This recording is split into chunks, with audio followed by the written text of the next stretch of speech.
Hey, good Saturday afternoon. I hope everybody is doing well wherever in the world you are. Um, I just wrote down the sentence, do you feel your world shrinking? And I feel my world shrinking. Um, for a number of years, I felt it expanding, especially with the internet. Any question I had, I could go online and get the answer very easily. And that's one of the things that technology promises. One of the promises of technology is the well, basically that you can have anything you want. We can solve all of these problems, physical problems, infrastructure problems, health problems. We have this we have this body of knowledge that if we apply it correctly, we can solve everything. And I'm thinking right now about the story, and I've mentioned it before in Genesis, in the Garden of Eden, and Adam and Eve just lived in this blissful state with God. All of their needs were met. They didn't suffer physically. And then the serpent came along and said, "Hey, you know, I know that God told you not to eat of that tree of the knowledge of good and evil, but if you eat it, you will be like God and you'll have all of his powers and knowledge." And it was very tempting and seductive. And they ate the fruit from the tree. And well, that was the fall of mankind, right? That's the story. And there's so many different ways to interpret the story. Um, you could interpret it from a very, like literal. It's a very literal story, and but it's also an allegory. Um, it represents certain things about our makeup as human beings. So you can interpret it from a very psychological standpoint, spiritual, all sorts of different ways. So I'm thinking about this story right now because I'm thinking about technology and how um, we're promised um, this. We're we're promised a level of. It's so okay. Let me back up a little bit. It seems as if, and this is just me talking from my standpoint, it seems as if the message around this coronavirus is that, you know, nobody should die, right? Nobody should die. Nobody should get sick. And everything, it's sort of like the linchpin or something, like everything in the world revolves around this coronavirus and us not getting it. When at the beginning we were told, okay, we're just going to shut down for 2 weeks um, to flatten the curve so hospitals are not overwhelmed. I don't want to go too much into it, but it's like on the tip of my tongue to express what I'm saying. It's like we are being we're being forced to sacrifice the now for a future that may or may not come. And what I understand, like I've done a tremendous amount of research, is this, right now during this time in these, worldwide lockdowns, there's all of this new infrastructure that's being put into place, and all of these new technologies are being used and tested, and um, we're being forced to adapt to them. But we're also told not to look at what's happening to us. So at the beginning of this video, my question was, do you feel like your world is shrinking? And I certainly do feel like my world is shrinking because, with the shutdowns, I don't see the friends I used to see regularly. There's a tremendous amount of fear about being in each other's presence. There are all of these mandates. There are so many arguments. And what's happening is the people who, the information goes here. The people at the very top um, are, uh, how do I say it?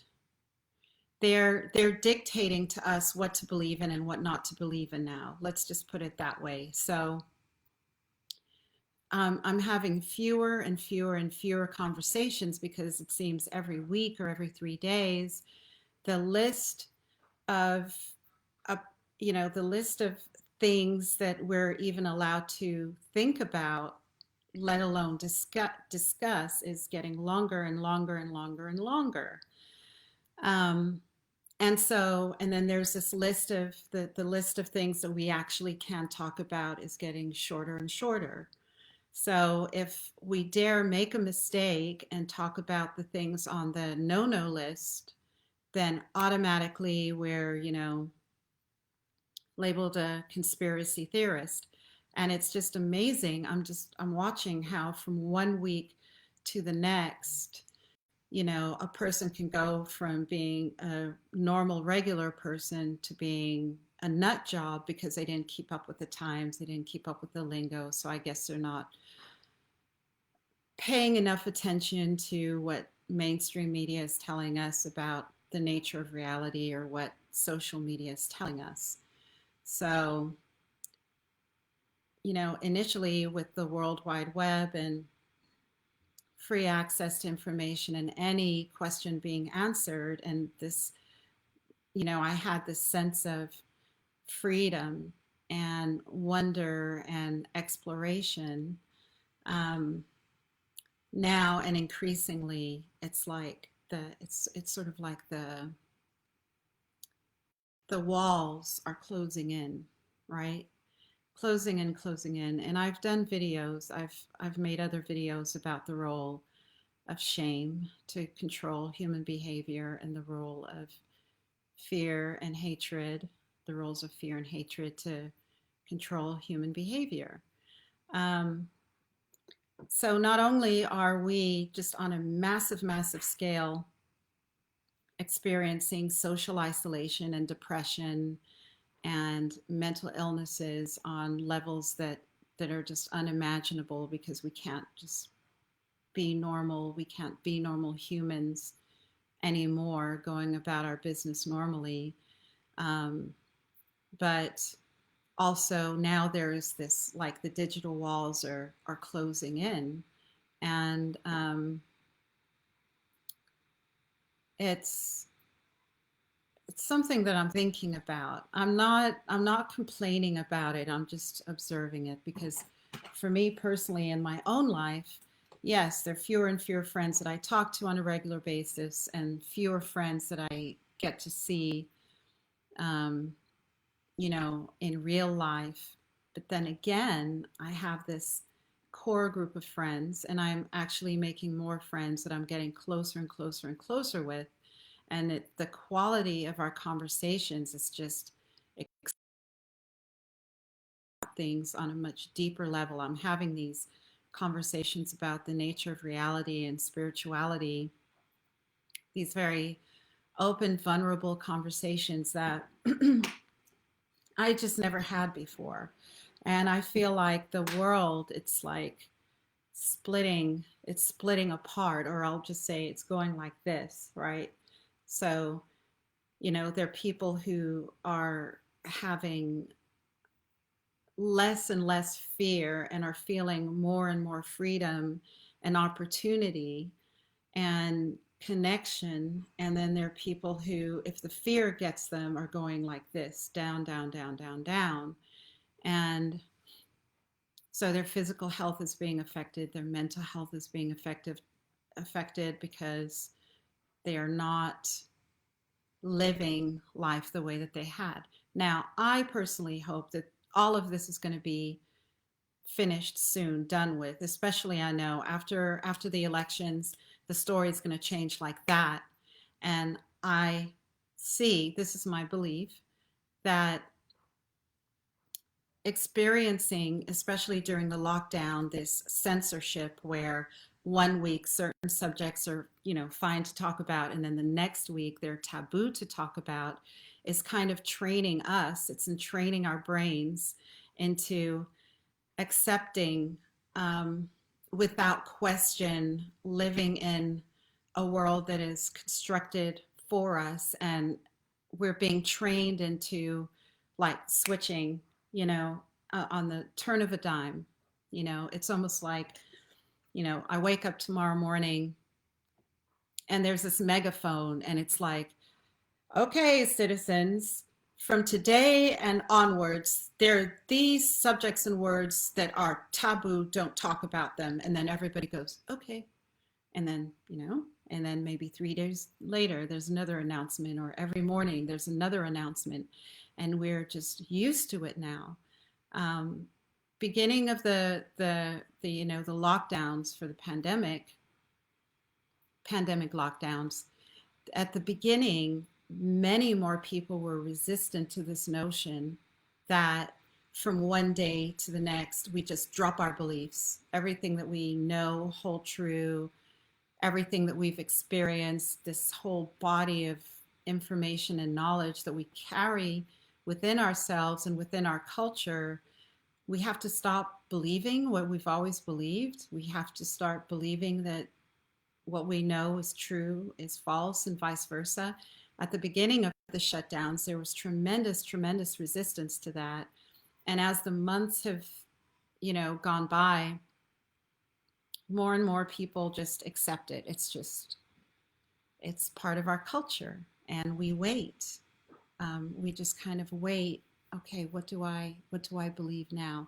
Like, I'll give you an example. At the beginning of the lockdown, I was sharing information about how important vitamins D, A, E, no, D, A, and C were, and how important it was to eat well and take care of our bodies and boost our immunity, so that if we do, well, it's just a matter of time before everybody gets COVID-19. But if we do get COVID-19, we can heal, we can resist it. Well, I wrote a few posts, and they didn't stay up long because, Facebook would take them down and then say I was spreading dangerous misinformation.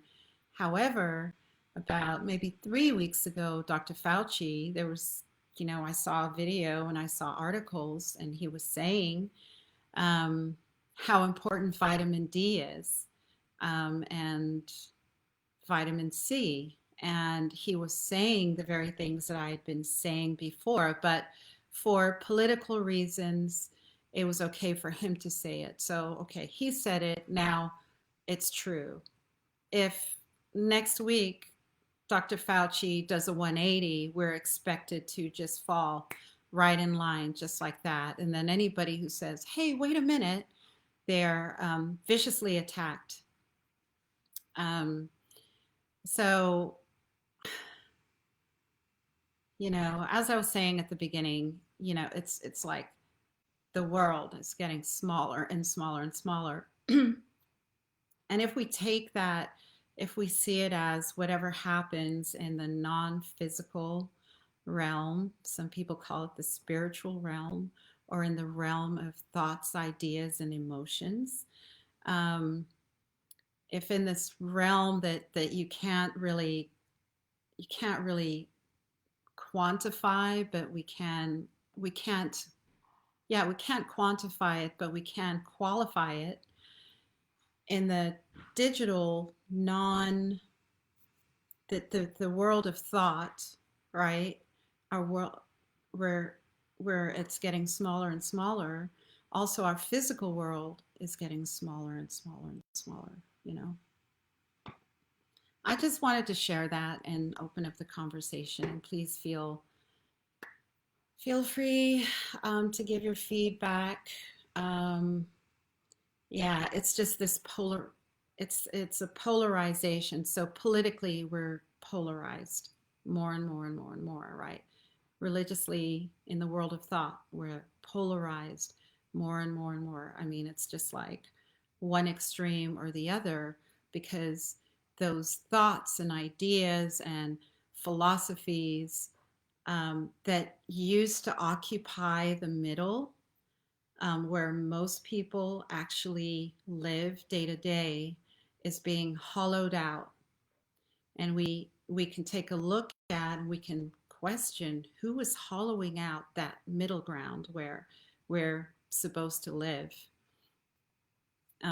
Because now, my goodness, it's like I keep putting my foot in my mouth, don't I? Because I don't really pay too much attention to, um, it's like the dictates of what we're supposed to believe today. Or, when I know something is true, I know it's true. I'm not going to sacrifice what I know is true for a very short term, whatever gain, because when most people live that way, then, down the road, we find out we have absolutely no freedom.